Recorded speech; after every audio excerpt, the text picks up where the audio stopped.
All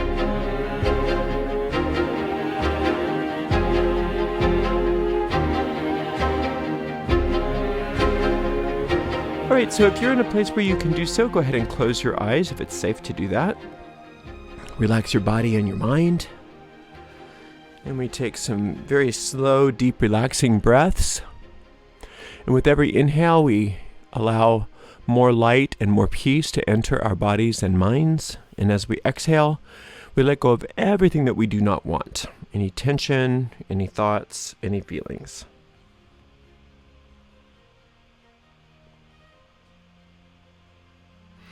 And we picture ourselves on top of a beautiful mountain in the center of a circular grove of trees.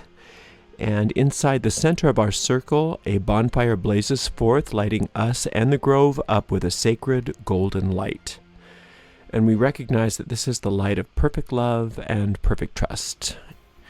And everything that is unlike perfect love and perfect trust is dissolved easily within this light.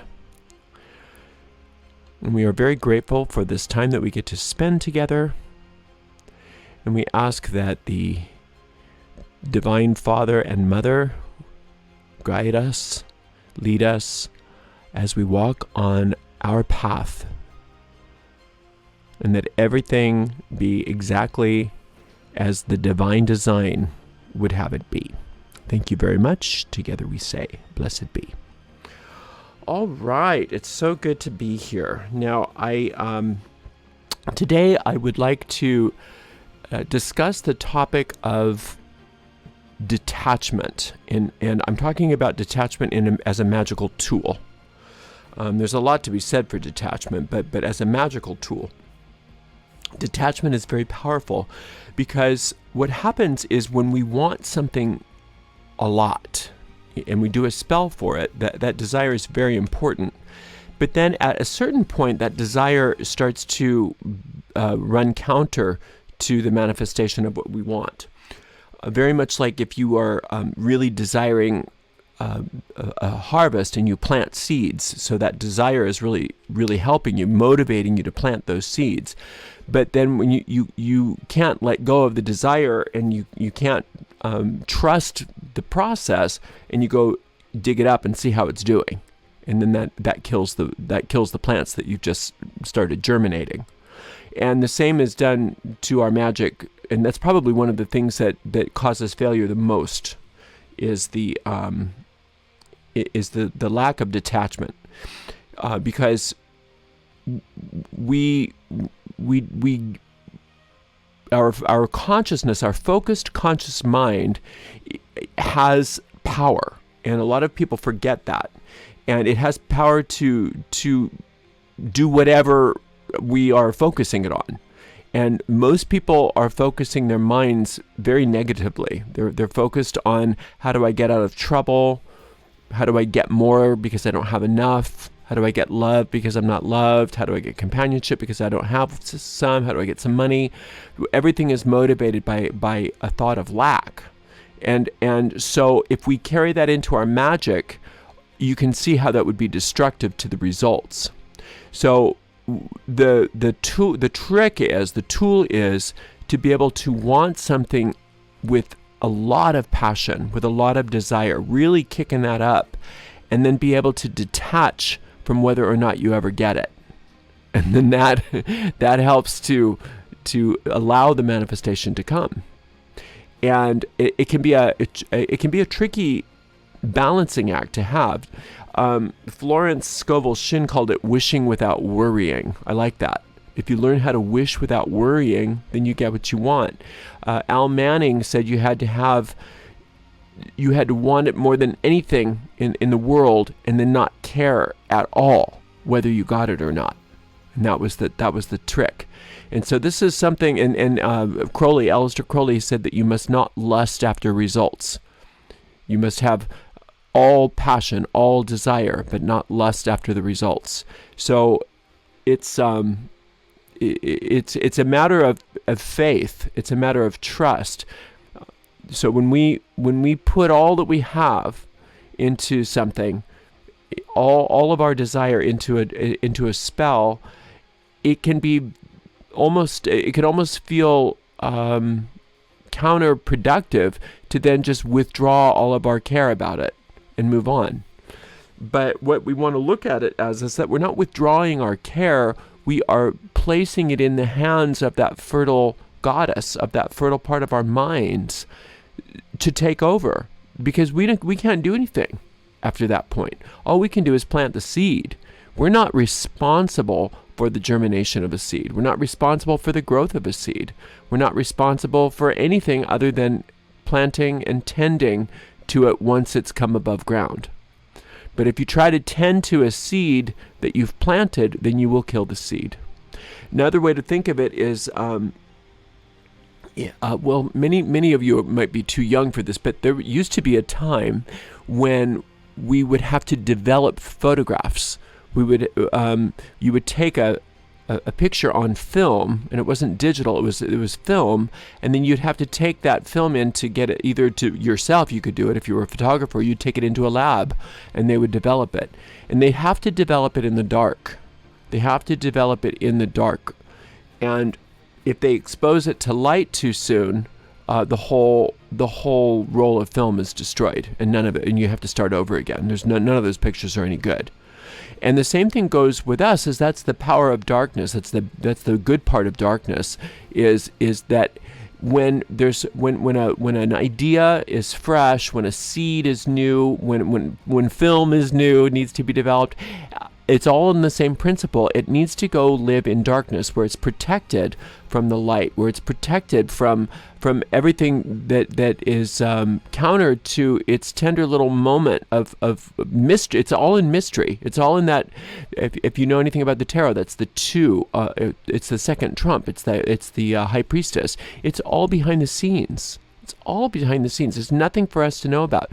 Even same thing goes with the baby inside a mother's womb. It has to go in the darkness and gestate there, and we have to trust that everything is going right. That infinite intelligence knows what it's doing, and more than we do. But if you look back at your own history with magic, you can see that that's true. That every time that you've meddled with the spell, it's probably had problems or been stillborn or not happened at all. Whereas if you were faithful to the process and you handed it over and you let go of it, and knowing full well that it was going to come when it came, that it was out of your hands, probably you had a successful outcome, right? So it's something that I think that people sort of talk about, but they don't talk about enough, because I think probably if I were to over the years to see where people tend to need the most troubleshooting, it's in the letting go stages of it. So how do you do that? How do you get to that point where you can let go completely? Well, that's where it's very helpful to have a daily spiritual practice, because what you do every day is sit within the auspices of your meditation, whatever that is, and you learn how to focus your mind from the mind wandering and into the surrender to your higher self, to that part of you that is all wise. That can seem like it's a separate individual, right? It can seem like an external guide because it's so far removed from the thought system of your personality. It usually reveals itself as some sort of a guidance or some sort of entity or something like that.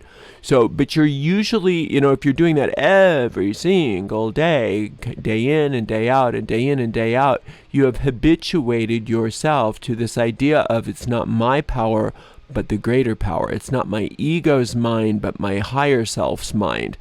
And you learn how to transfer power from one point of view to the other point of view over and over and over again, so that when you're doing spells, it just becomes a matter of habit. It's not a big deal. You don't have to create a new skill for yourself because you've been doing it every day. But if you don't have a daily spiritual practice and you start to do magic, you will find that that's probably a skill that's very difficult for you to just whip up on your own. That detachment, that letting go, that trusting, that having faith, and not ruminating over it too much. I mean, having faith in the fact that the universe knows how to get this done, and you've done your part. Your spell part is done. Now you just planted the seed, and you're leaving it in the hands of the Great Mother. So to take care of it, like she knows how to do, because that's what she is. She's the fertile earth. So we took care of planting the seed into the ground. Now it's none of our business, right? So if we're really there, then when we start thinking about our desire, we're not afraid of it not happening anymore. And you know you've done it right if you really don't have a big concern over it anymore. If when you think of it, you think, oh, I really get that this is fine. Everything's working out the way it's supposed to. And then you can just move off of it and go on to your daily work. You discipline yourself to do what's in front of you to do, and that if you need to be doing anything, it will be shown to you. Otherwise, it's really out of your hands. And that's the point of magic, is that if you want to have things occur in your life in ways that are successful and less stressful, then you got to be able to let go of it. Because why do magic if you have to be in charge of every little aspect of it? And you may as well just go do your normal thing.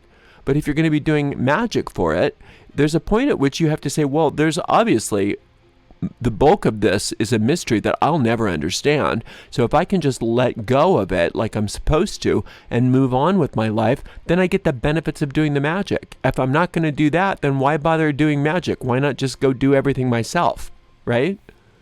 So this week, I think, and this works for waxing and waning magic both, but this happens to be the first week of the waning moon, but if you're listening to this on a different phase of the moon, it doesn't matter.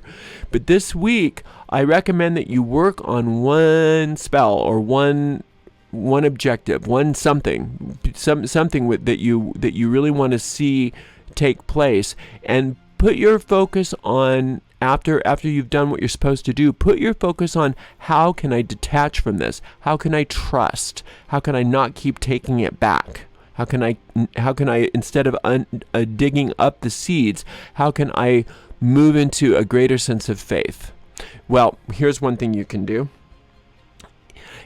Rather than, I hope it works, is it working, I hope it works, is it working? Instead of that, think about what you would be doing if it started to occur. So for instance, say you're doing a spell for a new house, and you know that you need to get some new kitchen furniture for your new house. Well, one thing you could do is go online and start looking at the furniture you want, right? If you were doing a spell for a new job, and you know that for the type of job that you want, that you need a new suit, then maybe it's time to go shopping for that new suit, or that new briefcase, or that new whatever that you know that you'll need once you get the job. Don't wait for the job. Do it first, because what that's showing is that you're not worried about this. You know this is going to happen. If you're doing money magic, that's the time to start going and looking at stuff that you want. Now, if the stores were open, you could go window shopping and start taking notes. But you can do it online. You can shop online, right? And you don't have to necessarily even buy anything right away until the money starts to manifest. But at least you can get the ball rolling, so that you can go start showing your deep mind that you're not worried about this thing at all. What you're doing is you're getting ready for it. What can you do to get ready for it? That's your best use of activity. Not worrying about it, not helping it, but getting excited about, well, since it's coming, what will I need? What kinds of things do I need to be doing have in order to in order to make way for this thing? Being expectant of this thing, right? If you were if you were doing, like, say you had no money for food, and you did a spell for money for food. Well, you could start setting the table. You know, there's a lot you could do to show that you have not, that you're not only not worried about it, but that you can detach from it by being ready for it. Doesn't that sound like a dichotomy? But it's not. Do you see how it's a detachment when you're getting ready for it? You're detaching from it because it's matter of fact at that point. You're not worried about it. You're not trying to fix the spell. You're not trying to help it along. You're just acknowledging the fact that it's already done. Whenever it shows up is fine, but you'll be ready for it.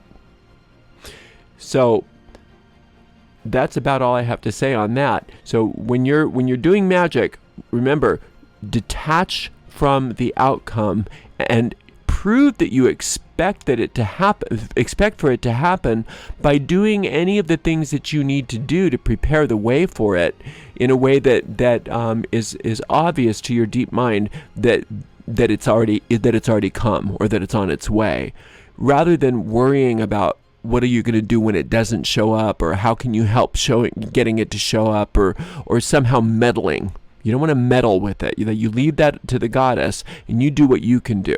And what you can do is keep your mind focused on the positive, do what's in front of you to do, ask if there's anything that you need to do, and do that, and then get ready for the manifestation of it by whatever actions that you can take to prove to yourself and to the universe that you know it's on its way. All right, well, this has been great. I'm very grateful for our time together. And until the next time we get to be together, blessed be.